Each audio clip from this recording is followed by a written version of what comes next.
voie de liaison entre Cambrai et Savannah, la RN1 doit supporter tous les types de déplacements.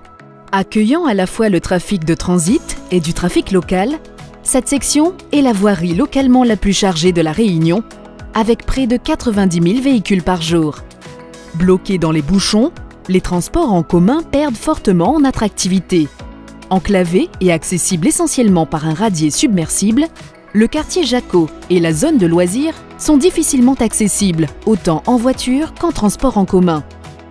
Afin de compléter le réseau routier existant et d'apporter une nouvelle solution pour les déplacements locaux, l'axe mixte sera prolongé entre Cambrai et Savannah.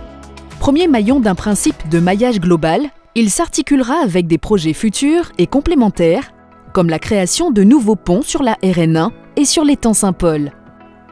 Les giratoires de Cambrai et Savannah seront réaménagés pour permettre un meilleur fonctionnement et améliorer la sécurité des piétons et des cyclistes. 2 voies axiales dédiées au réseau Car Jaune et Car Ouest seront réalisées, garantissant à l'usager des temps de parcours fiables et attractifs. Un nouveau pôle d'échange multimodal ainsi qu'un parking relais seront réalisés à Cambrai.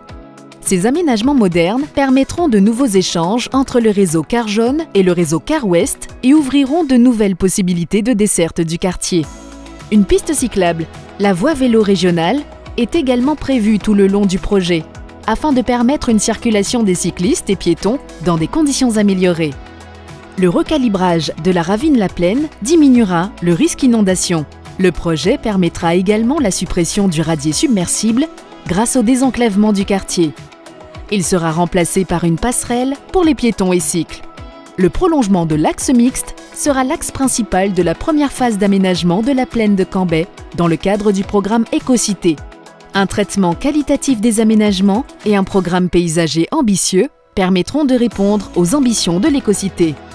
Projet d'ampleur régionale, l'Écocité, insulaire et tropicale, fait l'objet d'un partenariat entre la région, le TCO, les villes de Saint-Paul, du Port et de la Possession, ainsi que du département et de l'État. Tous les aménagements seront réalisés pour permettre l'évolution des voies bus vers un système ferré, le Runrail, mais aussi le Tram Ouest, porté par le TCO. Du 9 novembre au 18 décembre 2020, la région Réunion organise la concertation préalable du projet de prolongement de l'axe mixte. Votre avis compte. Pour plus d'informations sur les modalités de la concertation, rendez-vous sur le site de la région Réunion.